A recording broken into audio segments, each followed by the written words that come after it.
NEET JEE repeat ചെയ്യുന്ന വിദ്യാർത്ഥികൾക്കായിട്ട് നമ്മുടെ third edition of hybrid DPP എത്തിക്കഴിഞ്ഞു മക്കളെ. കളേർഡ് ആയിട്ടുള്ള മെറ്റീരിയൽ പുതിയ DPPയിൽ ഒരുപാട് മാറ്റങ്ങൾ നമ്മൾ ഇൻട്രൊഡ്യൂസ് ചെയ്തിട്ടുണ്ട്. നീറ്റിൽ വന്ന മാറ്റങ്ങൾ അനുസരിച്ചും ജെഇക്കും വേണ്ടിയായിട്ട് നമ്മൾ ടോട്ടലി ഒരു ഡിഫറൻറ്റ് DPP ആണ് ഈ പ്രാവശ്യം ഇൻട്രൊഡ്യൂസ് ചെയ്തിട്ടുള്ളത്.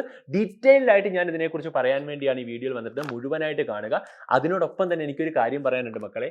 സൈലത്തിൽ പഠിച്ചവർക്കറിയാം ഒരു DPP നിങ്ങൾക്കറിയാം യൂണിറ്റ്സ് ആൻഡ് മെഷർമെന്റ് എന്ന് പറഞ്ഞാൽ ഈ ഒരു ചെറിയ പാഠം 51 പേജാണുള്ളത്. ഏകദേശം 200ഓളം ചോദ്യങ്ങളാണ് ഒരു പാഠത്തിൽ നിന്ന് നമ്മൾ ചെയ്യിക്കുന്നത്. ഒരു ഇൻസ്റ്റിറ്റ്യൂട്ടിലും നിങ്ങൾക്ക് 200 ക്വസ്റ്റ്യൻ ഒരു ചാപ്റ്ററിൽ കിട്ടില്ല. മാക്സിമം പോയൊരു 30 ക്വസ്റ്റ്യൻസ് ചെയ്യുമായിരിക്കും. അതിനപ്പുറത്തേക്ക് കിട്ടില്ല. 200 ചോദ്യങ്ങൾ നമ്മൾ നിങ്ങളെ ചെയ്യിച്ചു പഠിപ്പിക്കും ഒരു പാഠത്തിൽ നിന്ന്. അപ്പം ഇതിനപ്പുറത്തേക്ക് ഒന്നും വേണ്ട. റിവൈസ് ചെയ്യാൻ DPP അല്ലാതെ ഒരു 4 തവണയെങ്കിലും മിനിമം ഈ DPP നിങ്ങൾ എന്ത് ചെയ്യണം? നിങ്ങൾ റിവൈസ് ചെയ്യണം. ചെയ്താൽ ഇത് മാത്രം മതി. ഞാൻ കൂടുതൽ പറഞ്ഞു നിൽക്കുന്നതിൽ എന്തൊക്കെയാണ് ഇതിലുള്ളതെന്ന് നമുക്ക് ഡീറ്റെയിൽ ആയിട്ട് കാണാം. യൂണിറ്റ്സ് ആൻഡ് മെഷർമെന്റ് എന്ന ചാപ്റ്റർ നമുക്ക് ഡീറ്റെയിൽ ആക്കി മനസ്സിലാക്കാം. എന്തൊക്കെ വ്യത്യാസങ്ങളാണ് ഈ പ്രാവശ്യം ടോട്ടലി വന്നിട്ടുള്ളത് എന്നാണ് ഞാൻ പറയാൻ വേണ്ടി പോകുന്നത്. അപ്പം കംപ്ലീറ്റ്ലി പുതിയ വീഡിയോസാണ്, പുതിയ DPP എല്ലാം ലൈക്ക് 3.0 നമ്മൾ അപ്ഡേറ്റഡ് ആണ് മൊത്തത്തിൽ. ആൻഡ് പുതിയ എക്സാം പാറ്റേൺ അനുസരിച്ച് നമ്മൾ ചേഞ്ചസും വരുത്തിയിട്ടുണ്ട്. നമ്മൾ നീറ്റ് ആണെങ്കിലും ജെഇ ആണെങ്കിലും ഹയർ ലെവലിൽ തന്നെയാണ് നമ്മൾ എന്ത് ചെയ്യുന്നത് മുമ്പോട്ട്. ജെഇ ഓൾറെഡി അഡ്വാൻസ് ലെവലിൽ തന്നെയാണ്. നീറ്റ് ആ ലെവലിലേക്കും കൂടെ നമ്മൾ എന്ത് ചെയ്യുകയാണ്, ഉയർത്തുകയാണ്. കാര്യം ഒരേപോലെ പ്രിപ്പയർ ചെയ്ത് പോയാൽ ഇപ്പോൾ ജെഇ മെയിനൊക്കെ നോക്കിക്കഴിഞ്ഞാൽ നീറ്റ് ജെഇ മെയിനും കമ്പയർ ചെയ്യുമ്പോഴത്തേക്കും നീറ്റ് ആയിട്ടാണ് ഹയർ ആയിട്ടുള്ളത്. അപ്പം ആ ലെവലിൽ തന്നെ പ്രിപ്പയർ ചെയ്ത് പോകണം. അതിന് നമ്മൾ എന്തൊക്കെയാണ് ഇൻട്രൊഡ്യൂസ് ചെയ്തതെന്നുള്ളതാണ് നമ്മളിവിടെ പറയാൻ വേണ്ടി പോകുന്നത്. അപ്പോൾ DPP നമ്മൾ കംപ്ലീറ്റ്, അതായത് ഈ ഒരു ബുക്ക്ലെറ്റിൽ എന്തൊക്കെ ഉണ്ട് എന്നുള്ളതാണ് ഞാൻ എന്ത് ചെയ്യാൻ വേണ്ടി പോകുന്നത്. ഒരു ബുക്ക്ലെറ്റ് എടുത്തു കഴിഞ്ഞാൽ ഈ 50 പേജസിൽ എന്തൊക്കെയാണ് വരുന്നതെന്നുള്ള ഡീറ്റെയിൽ ആയിട്ടുള്ള ഡിസ്കഷനാണ് നമ്മൾ പറയാൻ വേണ്ടി പോകുന്നത്. അപ്പോൾ ഇതിനകത്ത് നിങ്ങൾക്ക് അറിയാത്തവർക്ക് വേണ്ടി ഞാൻ പറയുകയാണ്, 3 സെറ്റ് ഓഫ് കാര്യങ്ങളാണ് ഇതിലുണ്ടാകുക.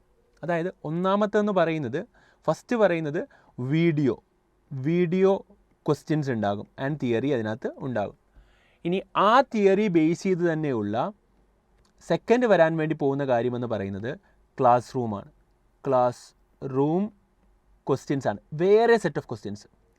പറഞ്ഞു മനസ്സിലായി, വേറെ സെറ്റ് ഓഫ് ക്വസ്റ്റ്യൻസ് ആണ് ക്ലാസ് റൂമിൽ വരിക. മൂന്നാമത് വരുന്നതാണ് നിങ്ങൾക്ക് വേണ്ടി തന്നെ, അത് രണ്ടിലും വരുന്ന, രണ്ട് സൈഡിലും വരുവേ, അതായത് ക്ലാസ് റൂമിലും വീഡിയോയുടെ ബേസിൽ തന്നെ അഡ്വാൻസ്ഡ് ക്വസ്റ്റ്യൻസ് നിങ്ങൾക്ക് ഉണ്ടാകും. അത് ഓരോ ഡേയിലും ഉണ്ടാകും. ഇത് ഓരോ ഡേയിലുണ്ട്. അപ്പം ഇവിടെയാണെങ്കിൽ നിങ്ങൾ നോക്കിക്കഴിഞ്ഞാൽ ഏകദേശം മൊത്തം ടോട്ടലി എടുത്തു കഴിഞ്ഞാൽ ഈ ഒരു പാഠം തീർക്കുക 5 ദിവസമായിട്ടാണ്. 5 ഡേയ്സ് ആണ് ഈ ചാപ്റ്ററിൽ. കുഞ്ഞി പാഠമാണ്, നിങ്ങൾക്ക് തന്നെ അറിയാം. 5 ഡേയ്സ് ആണ് ഈ ചാപ്റ്റർ നിങ്ങൾക്ക് കിട്ടുക. അപ്പോൾ ഈ 5 ഡേയ്സും ഈ 3 സെറ്റ് ഓഫ് ക്വസ്റ്റ്യൻസും അല്ലേ, അതിന് കറസ്പോണ്ടിങ് ആയിട്ടുള്ള തിയറിയും നിങ്ങൾക്ക് കിട്ടും. 3 സെറ്റ് ഓഫ്. അപ്പോൾ ഈ 3 സെറ്റ് ഓഫ് കിട്ടുമ്പോൾ ഉള്ള അഡ്വാൻറ്റേജ് ആണ് നിങ്ങൾ മനസ്സിലാക്കിയിരിക്കുന്നത്. 3 സെറ്റ് കിട്ടുമ്പോഴത്തേക്കുള്ള, അതായത് ഈ 3ലും കൂടെ നിങ്ങൾക്ക് ഒരു ഓവറോൾ എടുത്തു കഴിഞ്ഞാൽ 200+ ക്വസ്റ്റ്യൻസ് നിങ്ങൾക്ക് കിട്ടും ഒരു ചാപ്റ്ററിൽ. ഈ കുഞ്ഞി പാഠത്തിൽ നിങ്ങൾ മനസ്സിലാക്കേണ്ട ഈ കുഞ്ഞി പാഠത്തിൻ്റെ കാര്യമാണ് ഞാൻ ഈ പറയുന്നത്.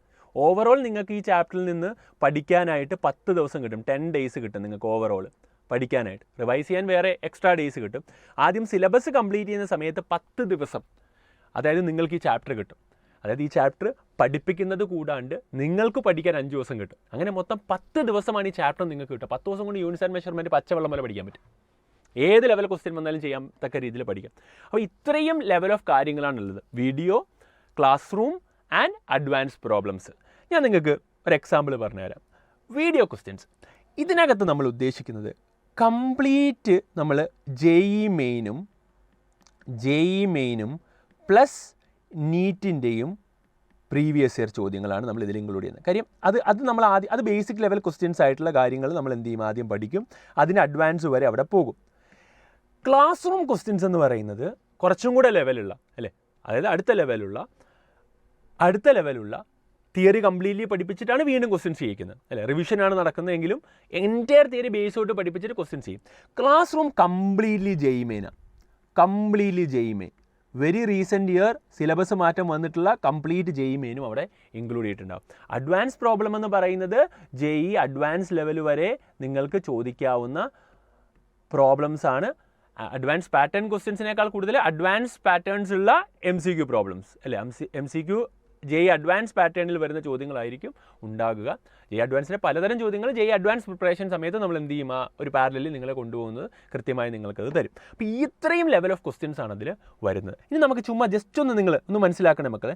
ഞാനൊരു ക്ലാസ് റൂം ക്വസ്റ്റ്യൻസ് ഞാൻ Day 2 എടുക്കുകയാണ് നിങ്ങൾക്ക് വേണ്ടി. Day 2 എങ്ങനെയായിരിക്കും, അതായത് നിങ്ങളിപ്പോൾ ഇവിടെ നോക്കിക്കഴിഞ്ഞാൽ ഇവിടെ ഫ്രണ്ടിൽ എഴുതിയിട്ടുണ്ട് Day 1 Day 2 എന്നും പറഞ്ഞ്. അത് Day 2 എടുത്തു കഴിഞ്ഞാൽ അതിലെ ഞാൻ എന്താണ് ഈ പറയുന്ന വീഡിയോ ക്വസ്റ്റ്യൻസും ക്ലാസ് റൂം ക്വസ്റ്റ്യൻസും ഒന്ന് കാണിക്കുകയാണ്. Day 2 Day 1 എടുക്കുന്നില്ല, പകരം Day 2 Day 3 Day 4 ഏതെങ്കിലും ഒന്ന് എടുക്കുകയാണ്. ഈ Day 2 നിങ്ങൾ നോക്കിക്കഴിഞ്ഞാൽ നിങ്ങൾക്ക് തന്നെ കാണാം അവിടെ നിങ്ങൾക്ക് 2 എംബ്ലത്തിൽ കാണാൻ വേണ്ടി പറ്റും. ഫോർ എക്സാമ്പിൾ നിങ്ങൾ നോക്കിയാൽ ഇങ്ങനെ ക്ലാസിൻ്റെ പടമുള്ള അവിടെ ഒരു സെക്ഷൻ ഉണ്ടാവും. അത് കംപ്ലീറ്റ്ലി JEE പ്രീവിയസ് ഇയർ. അവിടെ JEE ഏത് വർഷത്താണ് ചോദിച്ചതെന്ന് വരെ എന്ത് ചെയ്തിട്ടുണ്ട്, ആ മെറ്റീരിയൽ ഉണ്ടാവും കംപ്ലീറ്റ്ലി. ഏത് വർഷമാണ് ചോദിച്ചിട്ടുള്ളതെന്നുള്ള വെച്ചുള്ള ഇതാണ് ക്ലാസ് റൂമിൽ കംപ്ലീറ്റ് പ്രീവിയസ് ഇയർ JEE എന്ത് ചെയ്യാണ് ചെയ്യിക്കാൻ വേണ്ടി പോകാൻ നമ്മൾ ക്ലാസ് റൂമിനകത്ത്. നിങ്ങൾ മനസ്സിലാക്കേണ്ടതാണ് ആ ടോപ്പിക് ആ Day 2 നിന്ന് വരേണ്ടത്. അപ്പോൾ എങ്ങനെയാണ് ആ Day 2 വരുന്നതെന്നുള്ളത് നിങ്ങൾ മനസ്സിലാക്കണം. നിങ്ങൾ ആദ്യം എന്ത് ചെയ്യും, നിങ്ങൾക്ക് ഒരു ദിവസം Day 2 മുമ്പായിട്ടൊരു തലേ ദിവസം കിട്ടും. അപ്പോൾ നിങ്ങൾ ഇന്ന് എന്ത് ചെയ്യും, ആദ്യം ഇത് ഒരു റൗണ്ട് പഠിക്കും. ഏറ്റവും ബെസ്റ്റ് ഫാക്കൽറ്റീസിൻ്റെ ക്ലാസ്സസ് പുതിയ വീഡിയോസാണ് എല്ലാം ഉള്ളത്. അത് നിങ്ങൾ പഠിക്കും. കാര്യം നിങ്ങൾക്ക് തൊട്ടടുത്ത ദിവസം രാവിലെ എക്സാം ഉണ്ട്. അപ്പോൾ ആ എക്സാമിന് വേണ്ടി നിങ്ങൾ എന്തായാലും എന്ത് ചെയ്യണം, പഠിക്കണമല്ലോ മക്കളെ. അപ്പോൾ നിങ്ങൾ എന്ത് ചെയ്യും, പഠിക്കും. ഈ ഫോമുലയൊക്കെ ആദ്യം എന്ത് ചെയ്യും, സ്വാഭാവികമായും ഈ കാര്യങ്ങളൊക്കെ നിങ്ങൾ ഇവിടെ നിങ്ങൾക്ക് നോക്കി അതിൻ്റെ ഇനീഷ്യൽ ഭാഗമേ ഉള്ളൂ. ഇവിടെ നിങ്ങൾ എഴുതണം, നിങ്ങൾക്കും കൂടെ എഴുതാൻ പറ്റുന്ന സ്ഥലം ഇവിടെയുണ്ട്. അപ്പോൾ നിങ്ങൾ അവിടെ എന്ത് ചെയ്യും, പ്രോപ്പറായിട്ട് ഡയമെൻഷൻസ് എഴുതി പോകും. എന്നിട്ട് വീഡിയോ ബേസിക് എന്ത് ചെയ്യും, ആ പഠിച്ച കാര്യം എന്താണ്, അതായത് ഒരു ടോപ്പിക്ക് പഠിച്ചാൽ ആ ടോപ്പിക്ക് ഏത് ചോദ്യത്തിൽ അപ്ലൈ ചെയ്യേണ്ടതെന്ന് അവിടെ കൃത്യമായി ഉണ്ടാകും. അപ്പോൾ ഇതിന് ആൻസർ നിങ്ങളിവിടെ എഴുതും, മാർക്ക് ചെയ്തിട്ട് എന്ത് ചെയ്യും, അടുത്തയിലേക്ക് പോകുന്നു. അങ്ങനെ അടുത്തയിലേക്ക് പോയി അല്ലേ, ഇടയ്ക്കിടയ്ക്ക് ഏറ്റവും ഇമ്പോർട്ടൻ്റ് ആയിട്ടുള്ള പോയിന്റ്സ് ഒക്കെ അവിടെ പറഞ്ഞിട്ടുണ്ടാവും വീഡിയോയിൽ. അതെല്ലാം ഇവിടെ പ്രിൻറ്റഡ് ആയിട്ടുണ്ടാവും, വേറെ നോട്ടൊന്നും വേണ്ട, ഇത് മാത്രം മതി അല്ലേ. അപ്പോൾ ഇവിടെ നിങ്ങൾ എന്താണ്, നിങ്ങളുടെയും കൂടെ ഒരു കോൺട്രിബ്യൂഷൻ ഇവിടെ വരുമ്പോൾ സ്വാഭാവികമായി നിങ്ങൾ ഇവിടെ ഇടുമ്പം ഇതൊരു പ്രിൻറ്റഡ് മെറ്റീരിയൽ മാത്രമല്ല, ഇത് വീഡിയോ ബേസ്ഡ് ട്രാൻസ്ക്രിപ്റ്റിന് കൂടാണ്ട് നിങ്ങളുടെയും കൂടെ ഹാൻഡ് റിട്ടൺ ആയിട്ടുള്ള കാര്യങ്ങൾ വരുന്നതുകൊണ്ട് തന്നെ ഇത് നിങ്ങളുടെയും കൂടെ മെറ്റീരിയലായി മാറും. അങ്ങനെ നമ്മളൊരു ഏരിയക്കല്ലേ ഇമ്പോർട്ടൻ്റ് ആയിട്ട് വരാനുള്ള സാധ്യതയുള്ള കാര്യങ്ങളെല്ലാം അവിടെ പറഞ്ഞ് അതിൻ്റെ ബേസ് ചെയ്തിട്ടുള്ള ചോദ്യങ്ങളുമൊക്കെ വീഡിയോയിൽ ചെയ്ത് കഴിഞ്ഞാൽ നേരെ നമ്മൾ പോകാൻ വേണ്ടി പോകുന്ന ആ ദിവസത്തെ ക്ലാസ് റൂമിലേക്കാണ്. ഇത്രയും നിങ്ങൾ ഇവിടം വരെ നിങ്ങൾ പഠിച്ച് എല്ലാ കാര്യങ്ങളും മനസ്സിലാക്കിയിട്ടാണ് തൊട്ടടുത്ത ദിവസം എവിടേക്ക് വരാൻ വേണ്ടി പോകുന്നത്, ക്യാമ്പസിലേക്ക് വരാൻ വേണ്ടി പോകുന്നത്. എന്നിട്ട് നിങ്ങൾ അത് വെച്ച് എക്സാം എഴുതും. അതുകൊണ്ട് തന്നെ നിങ്ങൾക്ക് കംപ്ലീറ്റ്ലി കാര്യങ്ങൾ എന്ത് ചെയ്യും, കിട്ടുകയും എക്സാം നിങ്ങൾക്ക് അടിപൊളിയായിട്ട് എഴുതാൻ വേണ്ടി പറ്റും. അപ്പോൾ ഇനി നമ്മൾ അടുത്തൊരു സ്റ്റെപ്പിലേക്കാണ് ക്ലാസ് റൂമിൽ ചെല്ലുമ്പോൾ ചെയ്യേണ്ടത്. അപ്പോൾ ക്ലാസ് റൂമിൽ എന്ത് ചെയ്യും, നേരെ വന്നാലുടനെ JEE കംപ്ലീറ്റ് പ്രീവിയസ് ഇയർ ആയിരിക്കും. ഈ ടോപ്പിക്കെല്ലാം അധ്യാപകൻ്റെ സ്ലൈഡിലുണ്ടാകും. ഇത്രയും നേരം വീഡിയോ ക്ലാസ്സിൽ എടുത്ത അതേ തിയറി തന്നെ അധ്യാപകൻ വീണ്ടും പറയും. കാര്യം അതെന്തുകൊണ്ടാണ് പറയുന്നതെന്ന് ചോദിച്ചു കഴിഞ്ഞാൽ എങ്കിൽ മാത്രമേ നിങ്ങൾക്ക് എന്ത് കിട്ടുകയുള്ളൂ, ഈ പറഞ്ഞൊരു റിവിഷൻ. ഞാൻ നിങ്ങൾക്ക് ആർക്കെങ്കിലും ഫോർഗോട്ടൺ കർവ് അറിയാമെങ്കിൽ നിങ്ങൾക്കറിയാം, അതായത് ഒരു മനുഷ്യൻ എന്തു പഠിച്ചാലും അല്ലേ 100% എന്നിരിക്കട്ടെ ഇവിടെ, ഈ 100% കാര്യങ്ങളിൽ എന്തു പഠിച്ചാലും ഈ പറയുന്ന ഇങ്ങനെയാണ് കണ്ടൻറ്റ് അവിടെ മറന്നു പോവുക. അതായത് വിത്തിൻ ഒരു 9 hours ആകുമ്പോൾ തന്നെ, അതായത് ഒരു 9 മണിക്കൂർ ആകുമ്പോൾ തന്നെ നമ്മുടെ കണ്ടൻറ്റ് പഠിച്ചത് വെറും 20% കുറഞ്ഞു പോകും. അത് നമ്മൾ പറയില്ല തലേ ദിവസം പഠിച്ച് പിറ്റേ ദിവസം വരുമ്പോൾ ഒന്നും ഓർമ്മയില്ലാന്ന്. അപ്പോൾ നമ്മൾ എന്ത് ചെയ്യണം, ആ 9 hours കഴിഞ്ഞ് തൊട്ടടുത്ത ദിവസം ഇതിനെ ഒന്ന് നിങ്ങൾക്ക് വീണ്ടും റിവൈസ് ചെയ്യിക്കാൻ പറ്റിക്കഴിഞ്ഞാൽ ഈ കർവിനെ നിങ്ങൾക്ക് എന്ത് ചെയ്യാൻ വേണ്ടി പറ്റും, വീണ്ടും 100%ലേക്ക് എത്തിക്കാൻ വേണ്ടി പറ്റും. അതായത് ഈ പറയുന്ന 9 hours നിങ്ങൾക്ക് ഇത് എന്ത് ചെയ്യാൻ വേണ്ടി പറ്റിയാലോ, ഒന്നും കൂടെ നിങ്ങൾക്ക് ഇതിനെ റിവൈസ് ചെയ്യിക്കാൻ വേണ്ടി പറ്റിയാൽ നിങ്ങൾക്ക് വീണ്ടും ഇത് എന്ത് ചെയ്യാൻ വേണ്ടി പറ്റും, 100% ആക്കാൻ വേണ്ടി പറ്റും. അപ്പോൾ എന്ത് ചെയ്യും, അത് വീണ്ടും കുറയും. പക്ഷേ നേരത്തെ പോലെ കുറയില്ല. ഒരു റൗണ്ടും കൂടെ നിങ്ങൾ വിത്തിൻ 9 hours അത് കേട്ട് കഴിഞ്ഞാൽ നേരത്തെ നിങ്ങൾ നോക്കിക്കടാ കണ്ടൻറ്റ് കുറഞ്ഞ് 20% ആയിട്ട് കുറഞ്ഞു. പക്ഷേ 9 hours നിങ്ങൾ വീണ്ടും ക്ലാസ് റൂമിൽ വരുമ്പോൾ ഒന്നും കൂടെ ആ തിയറി കേട്ട് അത് മനസ്സിലാക്കി പഠിച്ച് വേറെ ചോദ്യങ്ങൾ ചെയ്യുമ്പോൾ ഇത് വീണ്ടും 100% ആവും. പക്ഷേ വീണ്ടും മറക്കും മനുഷ്യൻ. മറക്കുമ്പോൾ നിങ്ങളിവിടെ ശ്രദ്ധിച്ചേ, നേരത്തെ 20% ഉള്ളൂ ഒരു തവണ കേട്ടാൽ. 2 തവണ കേട്ട് കഴിഞ്ഞാൽ 20%-ൽ നിന്ന് അത് ഏകദേശം ഒരു 60% ആയിട്ട് മാറും. പിന്നെ GIB എല്ലാ മാസവും വരുമ്പോൾ നിങ്ങൾക്ക് എല്ലാ വീക്കിലി എക്സാമും GIB മന്ത്ലി GIB മോഡൽ വരുമ്പോൾ നിങ്ങൾ ഒന്നും കൂടെ എന്തായാലും എന്ത് ചെയ്യും, വിത്തിൻ ഈ പറയുന്ന 2 weeksനുള്ളിൽ അതൊന്നും കൂടെ റിവൈസ് ചെയ്യുമ്പോഴത്തേക്കും ഇത് 100% ആയിട്ട് തന്നെ മാറും. പിന്നെ ഗ്രാഫ് താഴേക്ക് പോവില്ല, സ്റ്റാഗ്നൻ്റ് ആയിട്ട് ഒരു 100%. ആ ടോപ്പിക്ക് പിന്നെ നിങ്ങൾ മറക്കില്ല. ഇങ്ങനെ ഒരു 3 times എങ്കിലും ഒരു മന്ത്ലി ഒരു ചാപ്റ്റർ റിവൈസ് ചെയ്യുന്ന പ്ലാനാണ് സൈലത്തിൻ്റെ ഹൈബ്രിഡ് പ്രോഗ്രാം എന്ന് പറയുന്നത്. വളരെ സിസ്റ്റമാറ്റിക് ആയിട്ട് സയൻറ്റിഫിക് ആയിട്ട് ഉണ്ടാക്കിയെടുത്തിട്ടുള്ളതാണ്. അപ്പോൾ നിങ്ങളിവിടെ നോക്കിക്കടാ, നിങ്ങളിവിടെ ചെയ്യുന്നതെന്ന് പറയുന്നത് കംപ്ലീറ്റ് JEE പ്രീവിയസ് ഇയർ ആണ് ആ ദിവസത്തിൽ എന്ത് ചെയ്യുന്നത് ചെയ്യാൻ വേണ്ടി പോകുന്നത് ക്ലാസ് റൂമിൽ വന്നാൽ. അപ്പം ആ ഒരു രീതിയിലാണ് നമ്മളിവിടെ എന്ത് ചെയ്തിട്ടുള്ളത് കണ്ടോ, JEE തന്നെയാണ് നമ്മളെല്ലാം എന്ത് ചെയ്തിട്ടുള്ളത് അവിടെ ആ ഒരു ഡേയിൽ ഇൻക്ലൂഡ് ചെയ്തിട്ടുള്ളത്. അപ്പോൾ തൊട്ടടുത്ത ദിവസം Day 3 വരുമ്പോഴത്തേക്കും അവിടെ എന്ത് ചെയ്യും, ആദ്യമേ നിങ്ങൾക്ക് ഈ പറയുന്ന വീഡിയോ ക്വസ്റ്റ്യൻസ് അവിടെ വരും. വീഡിയോ ക്വസ്റ്റ്യൻസ് നിങ്ങൾ കണ്ടു കഴിഞ്ഞാൽ ഉടനെ തന്നെ നിങ്ങൾക്ക് എന്ത് ചെയ്യും, ക്ലാസ് റൂം ക്വസ്റ്റ്യൻസിലേക്ക് പോകും. Class room questions completely JEE തന്നെയായിരിക്കും. വീഡിയോ ക്വസ്റ്റ്യനിൽ JEE ഉണ്ട്, ഈ പറയുന്ന ഏതുമുണ്ടടാ, സ്വാഭാവികമായും അവിടെ നീറ്റും ഉണ്ടാകും. പക്ഷേ ക്ലാസ് റൂം ക്വസ്റ്റ്യൻസ് കംപ്ലീറ്റ്ലി ജെഇമെയിൻ തന്നെയായിരിക്കും നമ്മൾ എന്ത് ചെയ്യുക, ചെയ്യിക്കുക. അങ്ങനെ ചെയ്യിച്ച് നിങ്ങൾ എന്ത് ചെയ്യും, ഈ പറയുന്ന പോലെ 5 ദിവസം കൊണ്ട് നിങ്ങൾക്ക് ഇത്രയും സെറ്റ് ഓഫ് ക്വസ്റ്റ്യൻസ് കിട്ടും. ഈ ക്വസ്റ്റ്യൻ അപ്പുറം ഒന്നും നിങ്ങൾ റിവൈസ് പോലും ചെയ്യണം. ഇതും ഈ മെറ്റീരിയൽ മാത്രം യൂണിറ്റ്സ് ആൻഡ് മെഷർമെൻറ്റിൻ്റെ ഈ 50 പേജ് നോട്ട് നിങ്ങൾക്ക് 3 തവണ ഈ വർഷം വായിച്ച് പഠിച്ച് മനസ്സിലാക്കി ചെയ്യാൻ വേണ്ടി പറ്റുമെങ്കിൽ ഇതിൽ നിന്ന് ഏത് ചോദ്യം നിങ്ങൾക്ക് ചെയ്യാൻ വേണ്ടി പറ്റും. അതാണ് എൻ്റെ കോൺഫിഡൻസ്. അപ്പം ആ കോൺഫിഡൻസ് ആണ് ആക്ച്വലി നിങ്ങൾക്ക് ഈ മെറ്റീരിയൽ മനസ്സിലാക്കുമ്പോൾ കിട്ടേണ്ടത്. ഇങ്ങനെ ഓരോ ചാപ്റ്ററും നമ്മൾ എന്ത് ചെയ്യും, ഇതുപോലെ കെമിസ്ട്രിയും ബയോളജിയും ഈ പറയുന്ന നീറ്റുകാർക്കാണെങ്കിൽ ജെഇക്കാർക്കാണെങ്കിൽ ഫിസിക്സ് കെമിസ്ട്രി മാത്സും നമ്മൾ ഇതുപോലെ DPP ഓരോ ചാപ്റ്ററും ഒരു DPP നിങ്ങൾക്ക് എന്ത് ചെയ്യും. നിങ്ങളിപ്പോൾ എന്തായി, നിങ്ങളൊന്ന് ശ്രദ്ധിച്ചു നോക്കിയേ. നിങ്ങൾക്കിവിടെ മനസ്സിലായി കഴിഞ്ഞാൽ നിങ്ങൾക്കറിയാം ഞാനിവിടെ നിങ്ങളിപ്പോൾ പരിചയപ്പെടുത്തിയിട്ടുള്ളത് ഏതൊക്കെ കാര്യങ്ങളാണ്. അതായത് വീഡിയോ ക്വസ്റ്റ്യൻസ് നിങ്ങൾ കണ്ടു, classroom questions completely JEE മെയിനാന്ന് പറഞ്ഞു. ഇനി അഡ്വാൻസ് ക്വസ്റ്റ്യൻസ് ഈ ചാപ്റ്ററിൻ്റെ ഓരോ ദിവസവും നിങ്ങൾക്ക് എന്ത് ചെയ്തിട്ടുണ്ട്, ഇതിൻ്റെ ബാക്കിൽ നിങ്ങൾ നോക്കിയാൽ നിങ്ങൾക്ക് മനസ്സിലാവും. ഞാൻ ബാക്കിലേക്ക് എടുക്കുകയാണ്. ബാക്ക് നിങ്ങൾ നോക്കിക്കഴിഞ്ഞാൽ ഓരോ ദിവസവും അവിടെ എന്തുണ്ട്, Day 1 Day 2 എന്നും പറഞ്ഞാൽ അഡ്വാൻസ് പ്രോബ്ലംസ് കാണാൻ വേണ്ടി പറ്റും.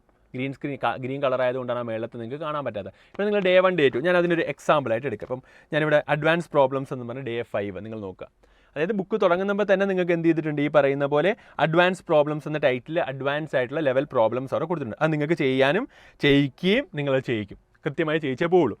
അപ്പോൾ ഈ Day 5 ഞാൻ നോക്കുകയാണ്. ഈ Day 5 എന്ന് പറയുമ്പോൾ Day 5 ഓൾറെഡി നിങ്ങൾ വീഡിയോ ക്വസ്റ്റ്യൻസ് ഉണ്ട്, ക്ലാസ് റൂം ക്വസ്റ്റ്യൻസ് ഉണ്ട്. ഇത് കഴിഞ്ഞാൽ അഡ്വാൻസ് പ്രോബ്ലംസ് വരിക. അപ്പോൾ ആ Day 5 വരാൻ സാധ്യതയുള്ള അഡ്വാൻസ് ലെവൽ പ്രോബ്ലംസ് ഒക്കെ എന്തുകൊണ്ടാണ്, ഇപ്പോൾ ഫോർ എക്സാമ്പിൾ ഇവിടെ നിങ്ങൾക്ക് 0 എറർ ആണ്. നമ്മൾ ഈ പറയുന്ന പോലെ 0 എറർ ബാക്കിയുള്ള കാര്യങ്ങൾ നമുക്ക് NCERTയിൽ ഈ പറയുന്ന പോലെ നമ്മൾ നീറ്റ് ലെവലിൽ നമ്മൾ വെർനിയർ കാലിപ്പർ വരെയൊക്കെ നോക്കും, കാര്യം ഔട്ട് ഓഫ് ആയിട്ട് നോക്കും. പക്ഷേ സ്ക്രൂ ഗേജ് നോക്കാറില്ല പലരും. പക്ഷേ അതാണ് ഇത്തവണ എന്ത് ചെയ്തിട്ടുള്ളത്, ചോദിച്ചിട്ടുണ്ടായിരുന്നത്.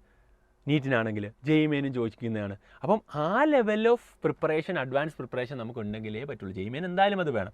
അപ്പോൾ അങ്ങനത്തെ ടൈപ്പ് ഓഫ് പ്രോബ്ലംസ് ഈ പറയുന്ന പോലെ ഹയർ ലെവൽ പ്രോബ്ലംസ്, എറേഴ്സ് ഒക്കെ പറയുന്നത്, ഇപ്പം ഇൻസ്ട്രുമെൻറ്റ്സ് ആണെങ്കിൽ 0 എറർ വരുന്ന, വേറെ ടൈപ്പ് ഓഫ് പോസിറ്റീവ് നെഗറ്റീവ് എററുകൾ വരുന്ന ഈ പറയുന്ന വേറെ ടൈപ്പ് ഓഫ് ക്വസ്റ്റ്യൻസ് അവിടെ എന്ത് ചെയ്യുകയാണ്, നിങ്ങളെ ചെയ്യിക്കുക എന്നുള്ളതാണ്. നമ്മുടെ ഹൈ ലെവൽ പ്രോബ്ലംസ് അവിടെ ചെയ്യിക്കുക എന്നുള്ളതാണ് ഈ പറയുന്ന അഡ്വാൻസ് പ്രോബ്ലംസിൽ നിങ്ങളെ ചെയ്യിക്കാൻ വേണ്ടി പോകുന്നത്. വരാൻ സാധ്യതയുള്ള ഈ പറയുന്ന പോലെ ഒരു നോർമൽ ലെവലിലല്ലാതെ നിങ്ങൾ ചെയ്ത് പഠിക്കേണ്ട, അല്ലേ, അത്യാവശ്യം വായിക്കാനുണ്ടാകുന്ന ഓരോ സ്റ്റേറ്റ്മെൻറ്റിനും അർത്ഥമുള്ള, അല്ലേ, കൃത്യമായി കൺഫ്യൂസ് ആക്കാൻ പറ്റുന്ന അഡ്വാൻസ് ലെവലായിട്ടുള്ള പ്രോബ്ലംസ് നിങ്ങളിലേക്ക് എത്തിക്കുക എന്നുള്ളതാണ് ഈ പറയുന്ന അഡ്വാൻസ് പ്രോബ്ലം സെഗ്മെൻറ്റിൻ്റെ ഒരു ഇമ്പോർട്ടൻസ് എന്ന് പറയുന്നത്. ഇതെല്ലാം കൂടി ഇൻക്ലൂഡഡ് ആയിട്ടുള്ളതാണ് നമ്മുടെ പുതിയ DPP എന്ന് പറയുന്നത്. മെയിൻസ് വരെയും അഡ്വാൻസ് വരെയുമുള്ള എല്ലാ പ്രോബ്ലംസും ഇവിടെ കൃത്യമായി കൊടുത്തിട്ടുണ്ടാകും. ഇതിനപ്പുറം ഒന്നും നിങ്ങൾക്ക് വേണ്ട. ഇത് പഠിച്ചാൽ നിങ്ങൾക്കത് ക്രാക്ക് ചെയ്യാൻ വേണ്ടി പറ്റും. നീറ്റും ജെഇയും ഒരുമിച്ച് നിങ്ങൾക്ക് എന്ത് ചെയ്യാൻ വേണ്ടി പറ്റും, ക്രാക്ക് ചെയ്യാൻ വേണ്ടി പറ്റും ഡെഫിനറ്റ്ലി.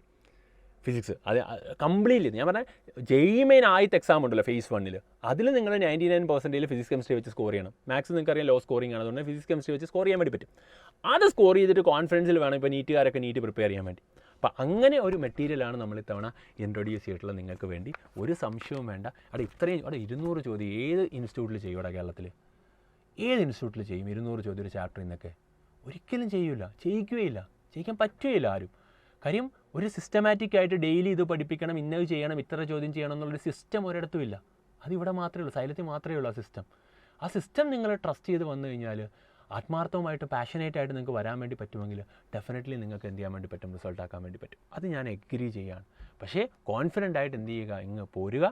നമ്മൾ അടുത്തടുത്ത ബാച്ചുകൾ ഈ പറയുന്ന പോലെ 20-25കളായിട്ട് പുതിയ ബാച്ചുകൾ ആരംഭിക്കുന്നുണ്ട്. കേരളത്തിൽ 8 സെൻറ്ററുകളോളമുണ്ട്.